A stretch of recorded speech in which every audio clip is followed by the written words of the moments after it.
Vamos finalizar aqui.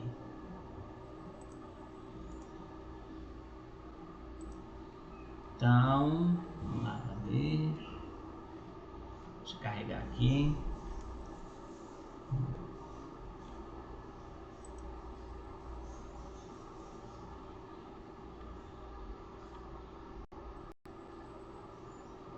A gente já viu a Primeira Guerra Mundial e tal, e ficou na Revolução Russa. Essa leitura é? Não, vocês vão copiar. Diga. Oxi. Ô, professor. Oi. Você vai discutir quando aquela pesquisa da independência do Brasil? Sobre a pesquisa da invasão do Brasil é hoje. Se não der tempo hoje, fica para a próxima aula, viu?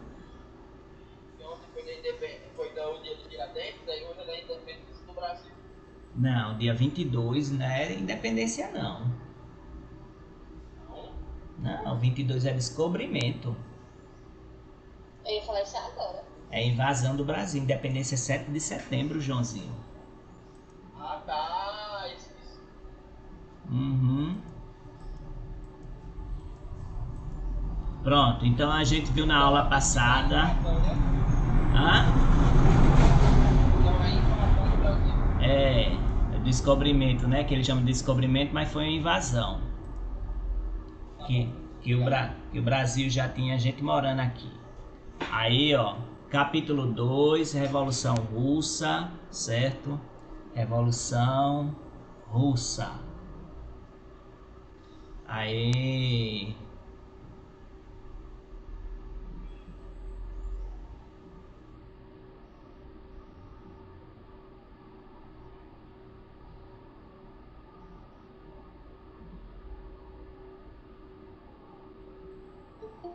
Pronto. Deixa eu ver quem é que tá chegando atrasado aqui. Débora. Pronto, então, olha, a Revolução Russa de 1917, nós vimos que foi uma revolução muito grande, com bolcheviques e etc. E daí formou a União das Repúblicas Socialistas Soviéticas, certo? Que foi o primeiro país socialista do mundo. E eles faziam a disputa com os Estados Unidos, que era capitalista.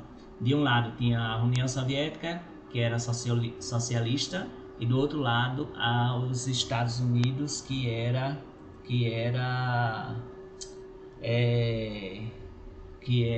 capitalista.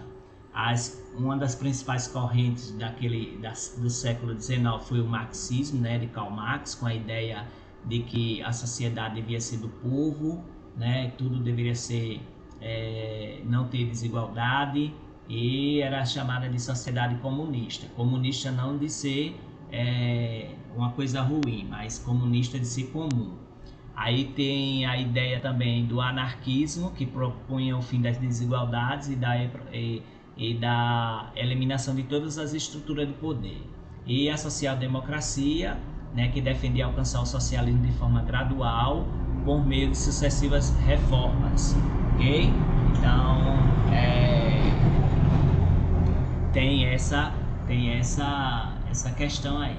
Aí nós vimos a Internacional Comunista, que foi uma reunião, né, reunião de Associação Internacional dos Trabalhadores.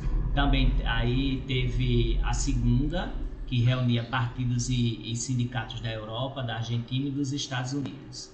Depois nós vimos os antecedentes da Revolução Russa.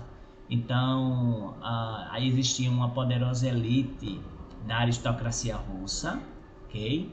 Eles eram formados por grandes proprietários, pela burguesia industrial que estava começando, e milhares de pessoas pobres então se revoltaram, fizeram uma manifestação popular pacífica em frente ao Palácio de Inverno, quando Nicolau II pegou e mandou abrir fogo contra essas pessoas, e mais de 1.000 mortos e mais de 2.000 feridos, né, chamado no Domingo Sangrento, lá na Europa. E nós vimos tudo isso aqui, viu? Isso aí deve estar tudo no seu caderno. Aí nós vimos também a Grande Greve, que quando esse movimento fez essa greve.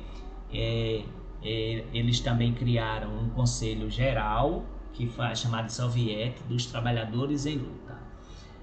Aí vem os ideais socialistas entre... Quem é que tá chegando uma hora dessa, hein?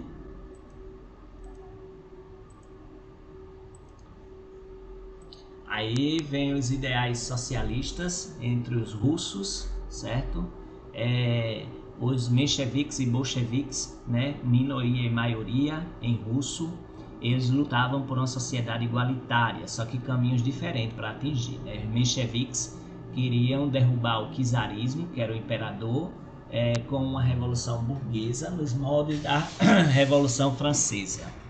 Aí já os bolcheviques defendiam uma revolução socialista imediata, rápida.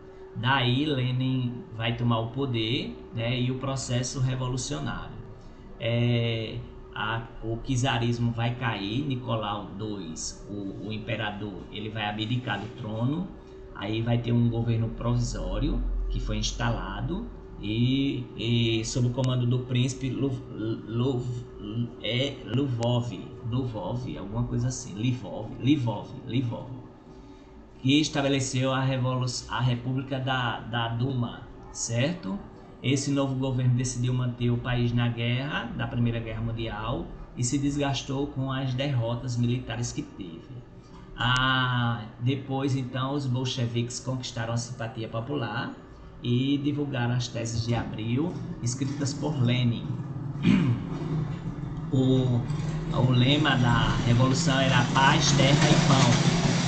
E esse documento defendia a saída da Rússia da guerra, a reforma agrária, a normalização do abastecimento de gêneros de subsistência, e Trotsky ele vai organizar um exército soviético para lutar contra o governo, que é chamado a Guarda Vermelha, certo? Aí é uma foto de 1917. E a gente estudou sobre a Revolução Russa, aí vem os bolcheviques no poder. Então o poder passou a ser exercido pelo Conselho dos Comissários do Povo, liderado por Lenin, Trotsky e Stalin. O governo bolchevique estatizou os bancos, a indústria, passaram ao controle dos trabalhadores,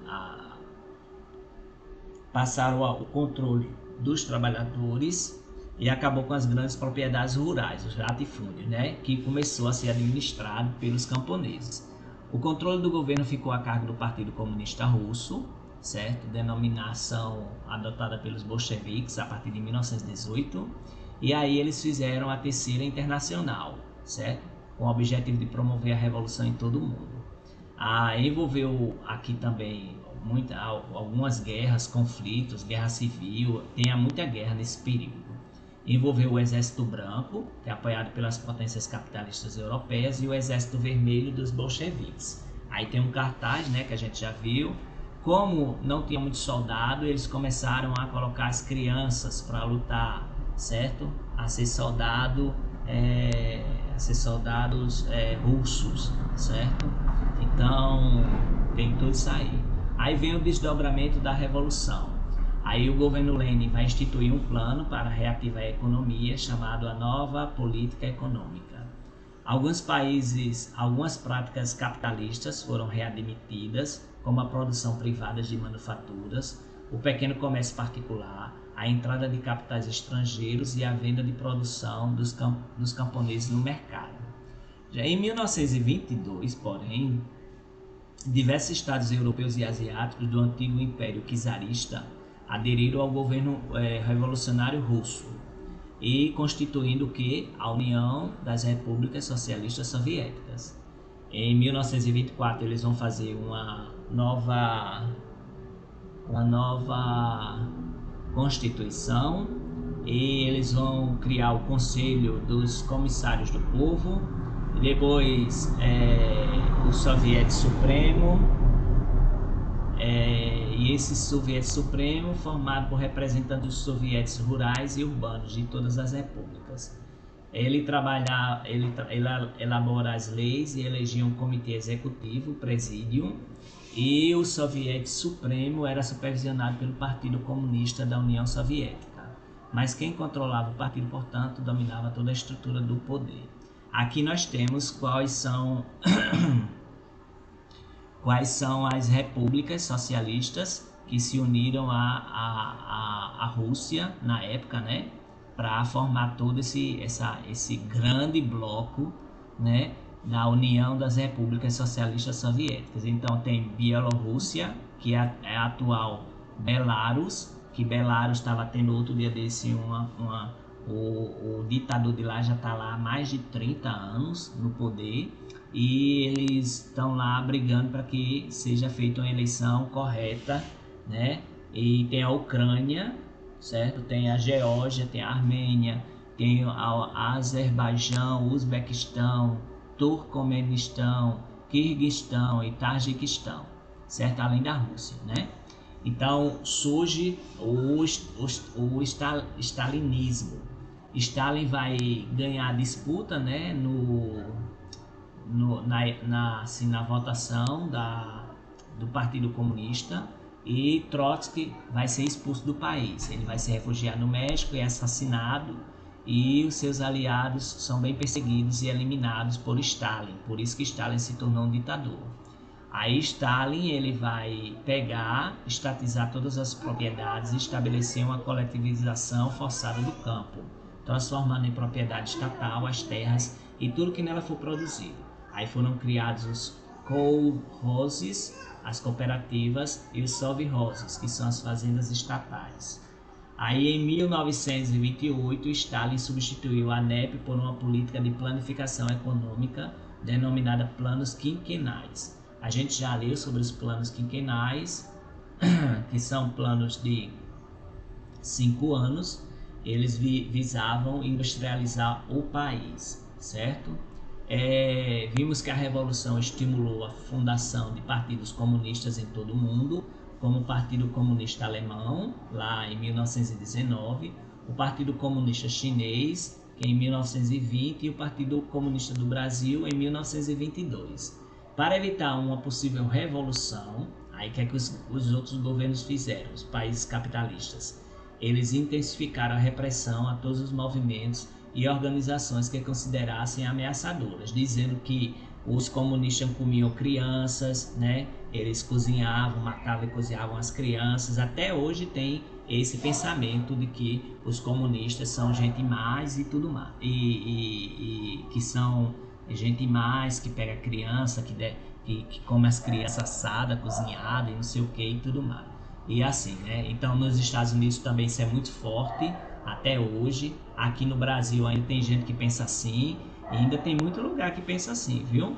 Essa ideia de que o comunismo, porque foi uma campanha muito forte dos países capitalistas, dizendo que o Partido Comunista ele não prestava, e quem era comunista também não prestava. E nós temos a ideia, né, de que era ruim, mas a ideia do partido em si é que era em relação ao que era comum.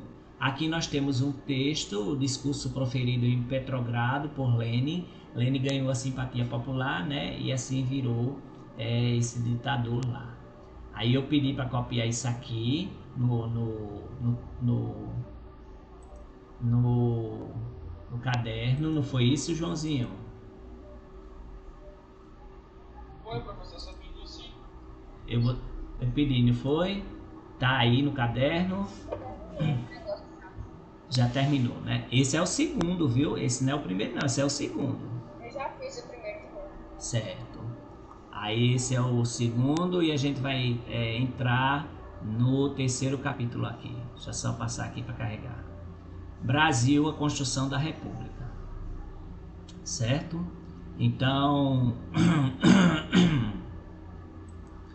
por outro lado, enquanto a Europa estava fervendo lá nas guerras, o Brasil aqui também ele começa a querer construir a República, porque vocês sabem muito bem que o Brasil foi colônia de Portugal, depois foi monarquia com o imperador Dom Pedro I e Dom Pedro II, e vai começar a República.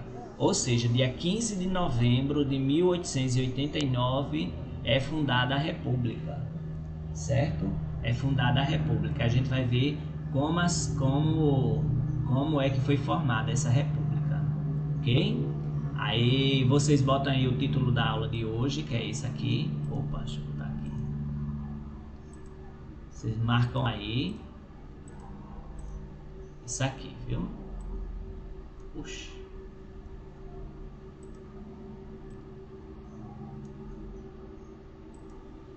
Aí vocês vão marcar aí, ó, o título da aula de hoje. A construção da república. Entendido até agora? Saímos da Europa e estamos no Brasil, certo? Estamos no Brasil, agora falando sobre a república, ok? Falando sobre a república.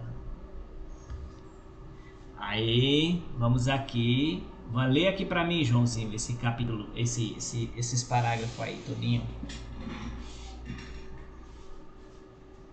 Tá bom. Com o golpe de 15 de novembro de 1887, teve o regime monárquico brasileiro e iniciou-se a república. O acontecimento ocorreu sem armadas, mas por importantes desdobramentos no país. Os primeiros anos do novo sistema de governo foram marcados por muitas discordâncias políticas e vários conflitos sociais. No Rio Grande do Sul, na Bahia e em Pernambuco, houve resistências ao golpe, mas esses eventos isolados não puseram em risco o novo regime. Nesse período, aumentaram as divergências entre os próprios republicanos, que não formavam um grupo de voto.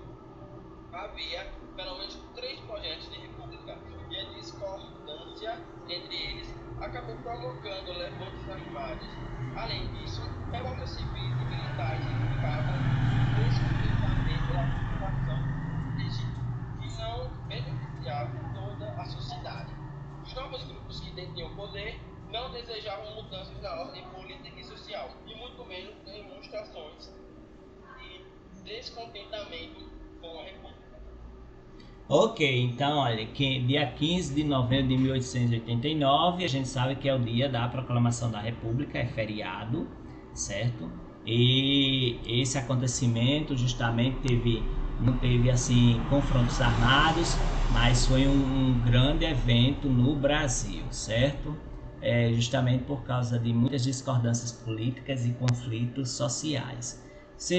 Tanto no Rio Grande do Sul, na Bahia, Pernambuco. É claro que teve resistência a esse golpe, né, que foi um golpe realmente na monarquia, porque era o imperador, né? E aí surgiu esse golpe e veio para esse novo regime. Aí nós vamos ver bem direitinho agora sobre o que vai ser a República no Brasil. Ruptura ou continuidade? Após o 15 de novembro, 3 diferentes grupos republicanos passaram a disputar o poder, cada um com suas propostas. Existia o projeto dos grandes proprietários de terra, o projeto militar e o projeto dos grupos urbanos. Então vocês vão escrever aqui, ó, isso aqui todinho, esse e esse. Ok? Vocês vão escrevendo aí. Então, após o 15 de novembro, 3 diferentes grupos republicanos, eles vão disputar, né? O primeiro grupo é o projeto dos grandes proprietários de terra, notadamente de onde? De São Paulo, que contou com o apoio de profissionais liberais e propunha uma república liberal federalista, com autonomia das províncias, inspirado no modelo dos Estados Unidos. Existia o projeto militar, que ele era a favor de uma única espécie de ditadura, com um governo centralizador e mantenedor da ordem do progresso, influenciado pela doutrina positivista. E tem os grupos urbanos, como pequenos proprietários, profissionais liberais, jornalistas, professores e estudantes, inspiravam-se na República Jacobina, implantada na França em 1792 e 1793, com a Revolução Francesa, né, de ampla participação popular. Eram vistos com receio pelos demais republicanos. Então, o que venceu foi esse aqui, ó, esse primeiro.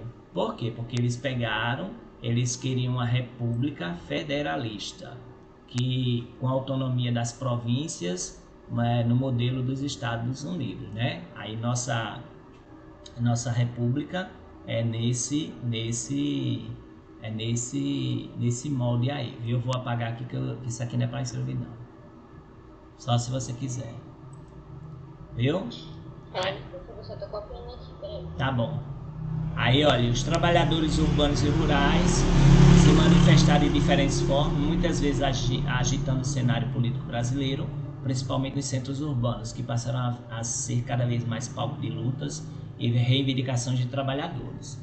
Então, como eu disse a vocês, tem um projeto militar, o projeto dos grupos urbanos e o projeto dos grandes proprietários de terra.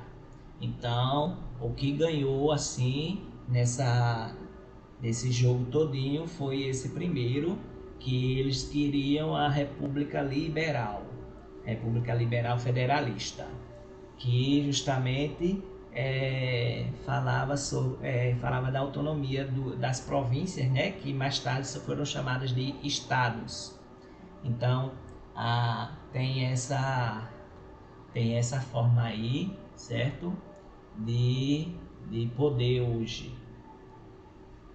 Aí, olha, em 1882 foi a independência do Brasil, 1889 foi a proclamação da República, 1894 foi a eleição presidencial direta, 1896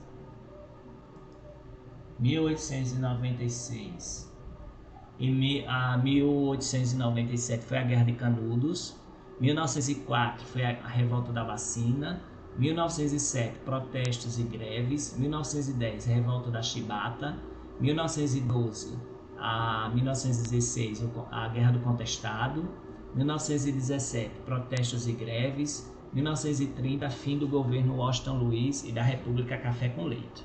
Aí a gente vai ver aqui agora. Tirou o print, Joãozinho?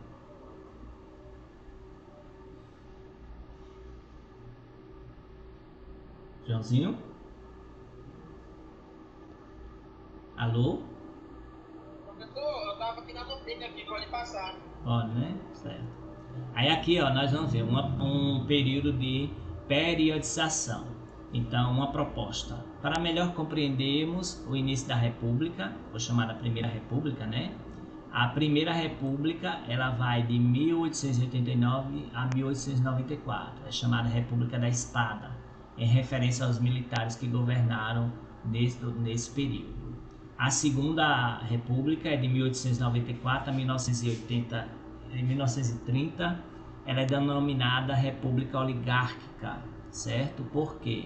Porque o governo foi controlado ora com São Paulo, ora com Minas Gerais, chamada Política do Café com Leite. Já ouviram falar Política do Café com Leite? Não, né? Aí a política do café com leite, o café sendo representante de São Paulo e o leite de Minas Gerais. Ora um presidente era de Minas, ora era de São Paulo. Ora de Minas, ora de São Paulo. É chamada a República do Café com Leite. Viu? Esse assunto cai muito no Enem também, viu? Outros nomes são utilizados para indicar as primeiras décadas da República. República Velha, Primeira República, mas aqui vamos falar sobre República da Espada e República Oligárquica, porque esses termos representam melhor a estrutura do poder existente naquela época. A última oligárquica é chamada de República de Café com Leite. O termo se refere da República Velha, foi criado pelos defensores da Revolução de 30, que derrubou o governo existente, ou seja, expressa a visão dos vencedores, que acreditavam terem estabelecido uma nova república a partir daquela data. Já a expressão Primeira República foi emprestada da historiografia francesa e faz referência ao governo introduzido na França, logo após a queda da monarquia, certo? Aí vocês copiem isso aí para a gente passar. Então, mais uma vez, a Primeira República foi chamada República da Espada porque os presidentes eram militares, tá certo? De 1889 a 1894. Já a Segunda República, de 1894 a 1930, ela é chamada de República Oligárquica. Por quê? porque ela dividia o poder, ora com São Paulo, que tinha o café como representante, né, do Estado, ora com uma pessoa de Minas Gerais, um presidente de Minas, que lá o leite era a representação daquele Estado. Então é chamado também de República do Café com Leite. Vocês vão ouvir muito falar sobre essa República do Café com Leite. Então, o que é a República do Café com Leite? Alguém sabe?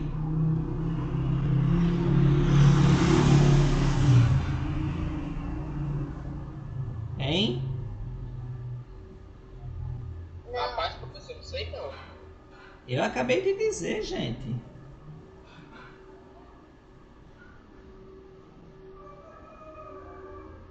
Hein? Quem era que representava o café?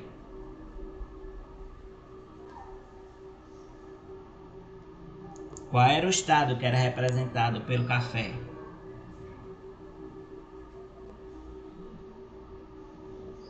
Vamos, gente, chute aí. Quem era o estado representado por leite? Oi?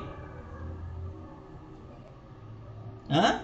Professor, pelo café era São Paulo? Era São Paulo. E o leite? Tá aí no texto, viu? Tá sublinhado em vermelho.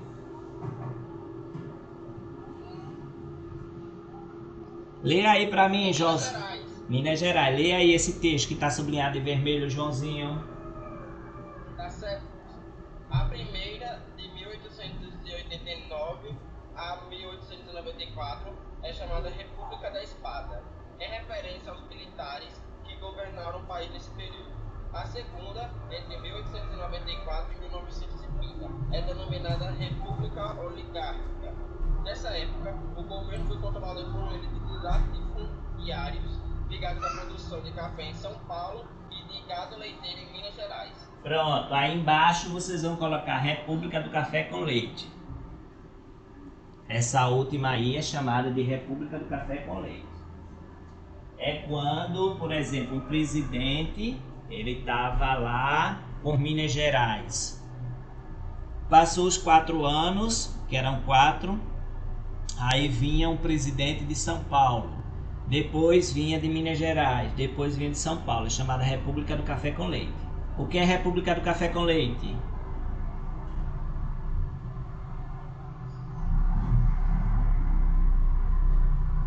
Hein?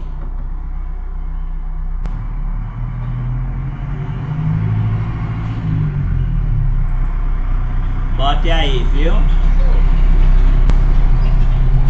Então, mais ou menos o que eu entendi era que o presidente ia para São Paulo e o outro presidente ia para Minas Gerais. Aí ficou conhecido de café com leite, alguma coisa assim. Mais ou menos, tá quase lá.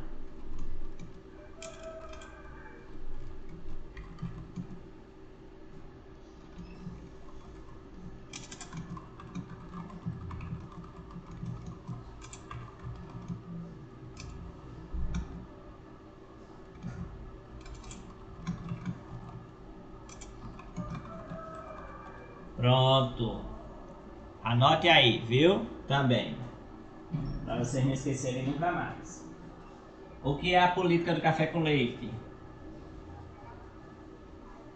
É quando se escolhia um presidente É o que você Para governar o país, ora ele era de São Paulo, ou ora ele era de onde? Minas Gerais. Minas Gerais, pronto.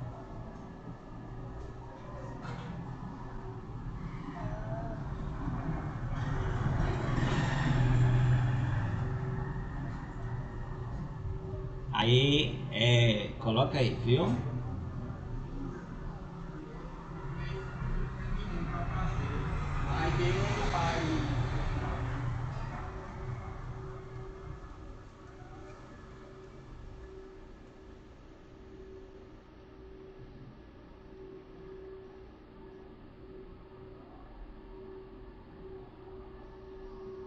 Já posso passar? Não, professor, daí.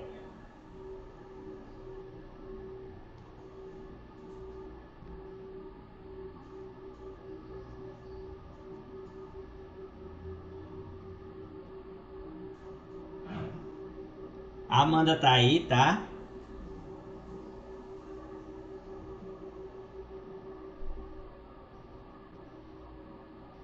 Joãozinho, a Amanda tá aí. Tá não, professor. E, Tá não, professor, acabei de olhar aqui, não tá. e Kathleen. Também não. Micael tá aí. Mikael tá. E faltou mais alguém da sala? Deixa eu ver. Caio tá aqui. É o que, professor? Faltou mais alguém na sala? Tá travando demais. Faltou alguém na sala? Ivone? Professor, acho que não faltou mais ninguém, não. Acho que só faltaram eles mesmo. Certo, pronto.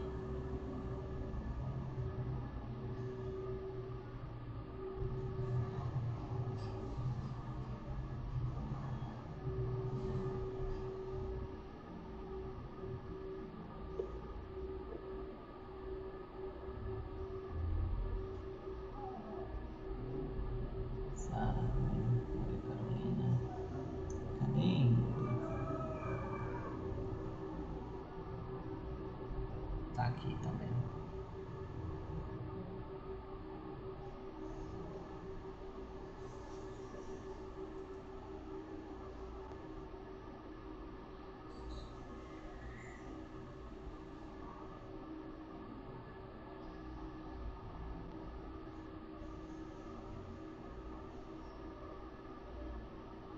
Deixa eu ver aqui quem é que faltou.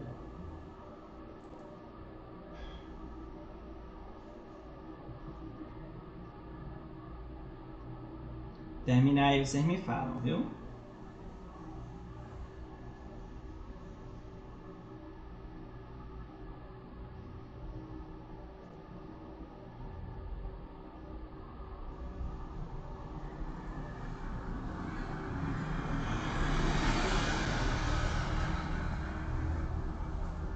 Ai, ai.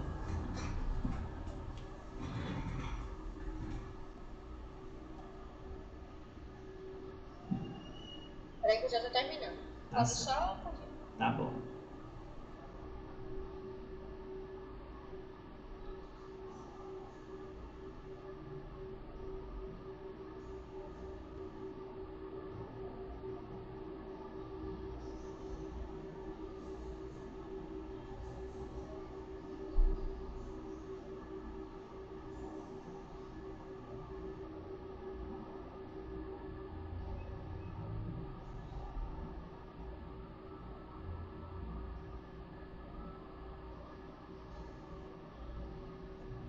Professor, qual a data do aniversário do senhor? Dia de São João.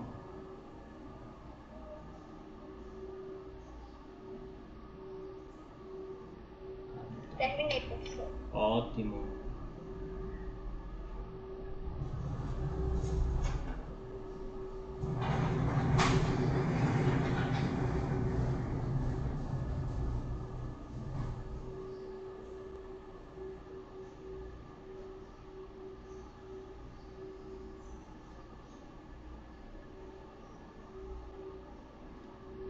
Pronto. Todo mundo já terminou aí? Tudo tranquilo, posso passar, né? Não, eu tô naquela parte não, tinha dando café com leite. Certo.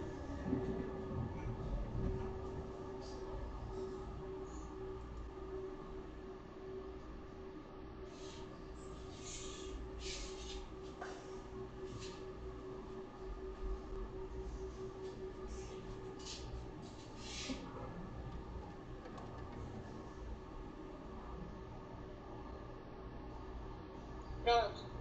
Tudo certo. Aí, vamos aqui para a próxima. Então, se perguntar esse assunto não vai cair na prova, né? Porque estou dando agora, mas no próximo teste vai cair. Se perguntar o que é a República do Café com Leite, aí vocês já tem a resposta aí, viu? É quando se escolhia um presidente, hora de Minas Gerais, hora de São Paulo. Eles ficavam revezando no poder.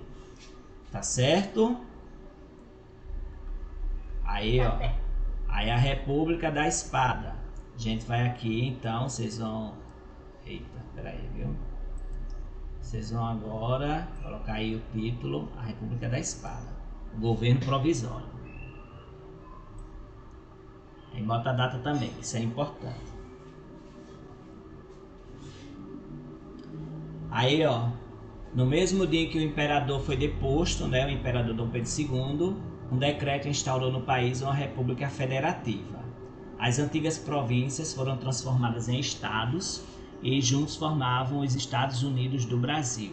E daí foi criado um governo provisório que foi liderado pelo Marechal Deodoro da Fonseca, que vocês já escutaram sobre ele, né? Então, o Marechal Deodoro da Fonseca, ele foi o primeiro presidente do Brasil, né, nesse governo provisório.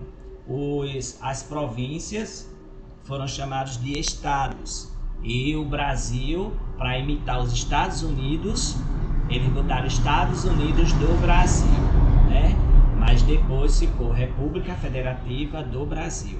Aí pronto. Aí que foi mudado para depois. Aí vocês vão colocar aí, né? Olha, enquanto isso eu vou explicar aqui algumas características, algumas medidas desse período. Eles fizeram o seguinte: exilaram a família imperial para evitar qualquer resistência monarquista. Dom Pedro II e os seus familiares foram expulsos para a Europa. O imperador deposto morreu 2 anos depois lá em Paris, né? Então, o Dom Pedro II foi expulso do Brasil com sua família e foi para Paris, para a França, e morreu lá. A convocação de eleições para uma Assembleia Constituinte. Então, grupos compostos de parlamentares encarregados de elaborar a primeira Constituição Republicana. A separação entre igreja e Estado, porque naquela época tinha muita ligação entre igreja e Estado, né? O Estado tem que ser laico. Aí começou já desde a República, né? E o registro de casamento e nascimento antes eram atribuições da igreja e passaram a ser feitos pelo Estado. Então, que é o casamento civil e o casamento religioso. Antigamente quem fazia era só um, que era a igreja. Mas aí começou a ser feito pelo Estado, né? O casamento civil. A concessão de nacionalidade brasileira a todos os estrangeiros residentes no Brasil, né, no país. Todo mundo que era estrangeiro ele teria nacionalidade brasileira. A adoção de uma nova bandeira nacional para substituir a do Império, que é essa que nós temos, ok? Lembrar que que vocês já estudaram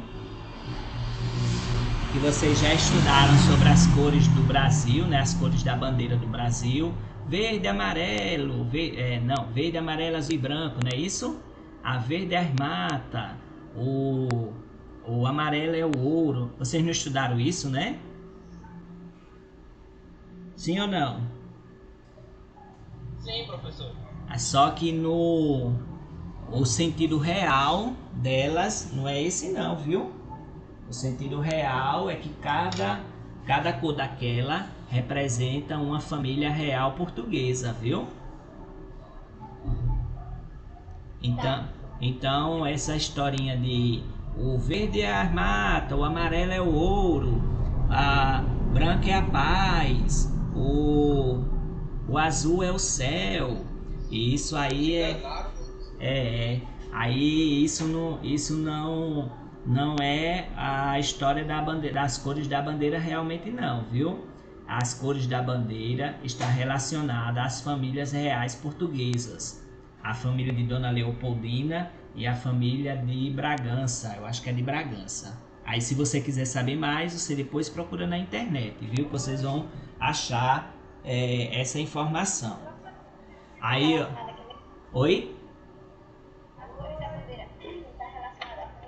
As famílias reais portuguesas. Ah, tá, obrigada. Nada. Aí então, ó, eles então começaram a fazer uma nova bandeira nacional para substituir a do Império. Eles fecharam a Câmara, o Senado e as Assembleias Provinciais. Eles substituíram os presidentes das antigas províncias, né, porque não era governador, era presidente da província. E eles foram indicados pelo governo provisório para administrar os estados, em substituição às províncias. Então, vocês vê aí, tira o print e copia, certo? Copia isso aí.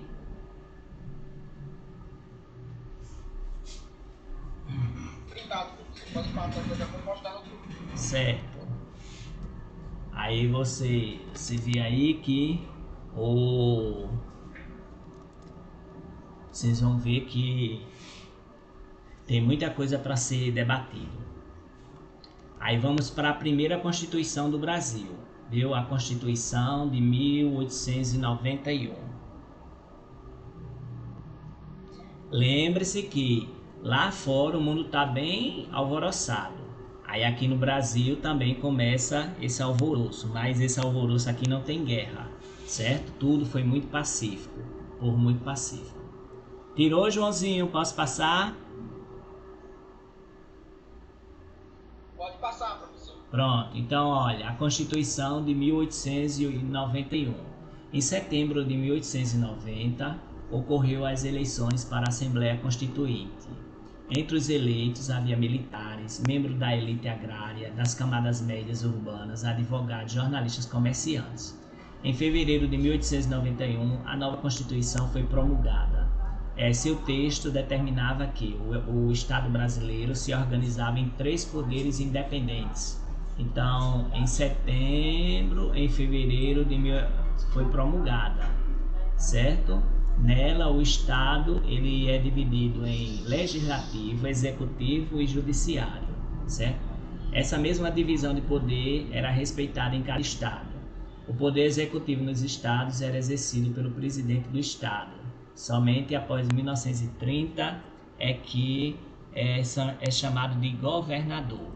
Então, olha, até 1930 ele era presidente do estado. Depois de 1930 ele é chamado de governador. Tinham direito a voto todos os maiores de 21 anos, menos as mulheres, os frades, mendigos, analfabetos e soldados, certo? Isso aqui é importante também. O direito ao voto, isso é cidadania, né? Direito ao voto é cidadania. Só que as mulheres, os frades, mendigos, analfabetos e soldados não tinham direito ao voto. Somente o primeiro presidente e o seu vice seriam eleitos de forma indireta pela Assembleia Constituinte. Após encerrar seu trabalho, ela seria transformada no Congresso Nacional, formando o Senado e a Câmara. Quando falar em Congresso Nacional, se fala em Senado e Câmara. Espera aí, tá aqui, vou botar Senado e Câmara. Então aí vocês botam aí, viu? Então, vocês copiem isso aí, que a gente já está quase terminando. Aí, então, ao determinar que apenas os cidadãos, homens e alfabetizados, podiam votar, a Constituição de 1891 excluiu grande parte da população do processo político. Em 1894, o povo analfabeto era 65% dos adultos. E de cada 100 brasileiros, apenas 2 ou 3 atendiam à exigência de serem eleitores, certo? Então, se vocês hoje têm uma escola, sabem ler e escrever, são alfabetizados, em 1894 a maioria da população não tinha esse direito, certo? E aí ela não podia votar, segundo essa nova Constituição. Joãozinho tira o print e quando terminar de copiar me fala. Tá. 10 e 10, 5 minutos, 10 e 10,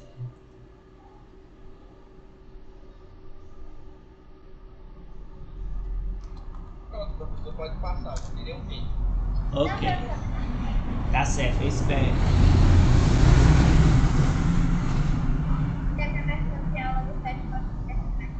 Vai ter aula de 7º ano, sim. Não, mas vai terminar agora de português, né? Vai, 5 minutos. Tá, obrigada. E aí depois é aula de história de novo com eles.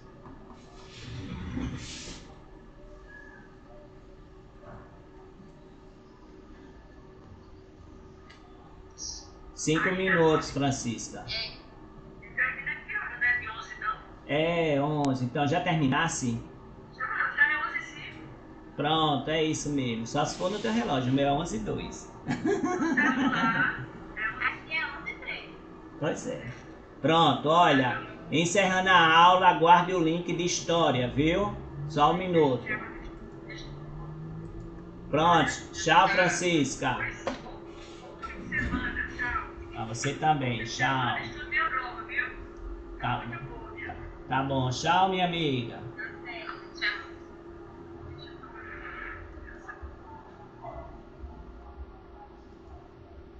Aí, vocês copiem aí pra gente terminar, viu? Então, eu vou botar aqui que a gente ficou em A Constituição de 1891.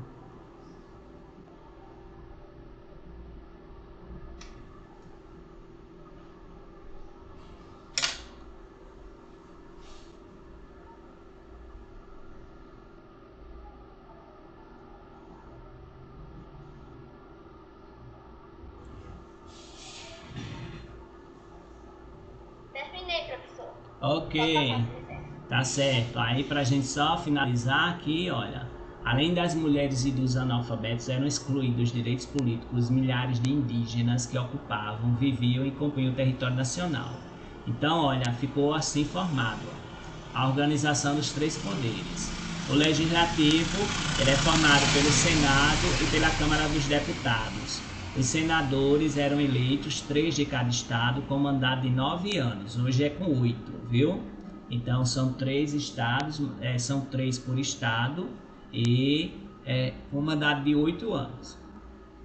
A Câmara dos Deputados, e os deputados eram eleitos com um número variável em cada estado de acordo com a população e mandato de 3 anos. Aí os deputados, eles ainda continuam sendo, de acordo com a população, a quantidade deles varia para cada estado e o mandato é de 4 anos. O presidente da República, né, que é do Poder Executivo, ele era eleito, ou na sua ausência ou impedimento, o vice-presidente também eleito, com mandato de 4 anos. Os ministros eram escolhidos pelo presidente, como acontece hoje.